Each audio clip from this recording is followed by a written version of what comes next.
Hey friends, if you've ever planted garlic in the fall and ended up with tiny little bulbs that barely make it to the kitchen, you know exactly what I'm talking about. I used to be in the same boat. Every year I would plant, water, mulch, and still, come harvest time, my garlic heads looked more like baby bulbs than the plump, healthy cloves I dreamed of. But over the years, after a lot of trial and error, I stumbled on a method that completely changed the game. And now, my bulbs are regularly 3 times bigger than what most home gardeners get. Today, I want to share everything with you. The mistakes I made, the tricks that worked, and the one secret that makes all the difference. So, first things first, choosing the right garlic variety. Here in the US and across Europe, gardeners usually work with 2 main types, hardneck and softneck garlic. Hardneck varieties, like rocambole, purple stripe, and porcelain, are perfect for colder regions. They produce large cloves and have a rich, complex flavor that's fantastic for cooking. Softneck varieties, think artichoke or silverskin, are better for milder climates and long-term storage. Both types can give you big bulbs, but it all depends on how you plant and care for them. Now, listen carefully. Always plant the largest, healthiest cloves. I can't stress this enough. Some gardeners think they can just break up the bulb and plant any old clove. They might get something, but nothing impressive. Select your cloves like you're choosing fruit at the market, firm, plump, and free from blemishes. The bigger the clove, the bigger the future head. Simple as that. Next up, preparing the soil. This is where many people go wrong. Garlic loves well-drained, fertile soil. I make sure my beds are loose, rich in compost, and have a slightly sandy texture to prevent waterlogging. In the US, especially in the northern states, heavy clay soils are common. Don't just plant in the clay and hope for the best. Amend it generously with compost, leaf mold, or even a bit of coarse sand. Check your soil pH too. Garlic prefers slightly acidic to neutral, around 6.0 to 7.0. If you get this right, you're already halfway to big bulbs. Now for planting. I like to do this in mid to late fall, when the soil has cooled, but before the hard freezes hit. Space your cloves about 6 inches apart in rows 12 inches apart. Plant each clove upright, pointy end up, about 2 inches deep. Too shallow, and they might freeze or dry out. Too deep, and they'll struggle to emerge. I usually push a finger in to make sure the tip of the clove is just below the surface, then cover with soil. Mulching is critical, especially if you live in colder climates. I pile on 2 to 3 inches of straw, leaves, or even pine needles. Mulch acts like a blanket for your garlic, protecting it from extreme temperature swings and retaining moisture. Come spring, the garlic will start to push through the mulch, and here's where things start to get exciting. Watering is another key point. Garlic does not like soggy soil, but it does need consistent moisture. During fall and winter, natural rainfall might be enough, but come early spring, I water regularly, making sure the soil stays evenly moist, not soaked. Overwatering is a sure way to rot your bulbs, so always check the soil before adding more water.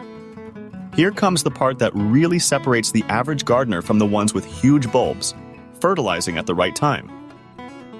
I feed my garlic with a balanced fertilizer or compost tea as soon as shoots appear in spring. A bit of nitrogen early on encourages leaf growth, which in turn builds energy for those massive bulbs underground. Too little, and your plants remain skinny. Too much, and you'll have lush leaves but small cloves. Balance is everything. Now, the secret everyone wants. The one trick that consistently gives me 3 times bigger bulbs. Are you ready? Here it is.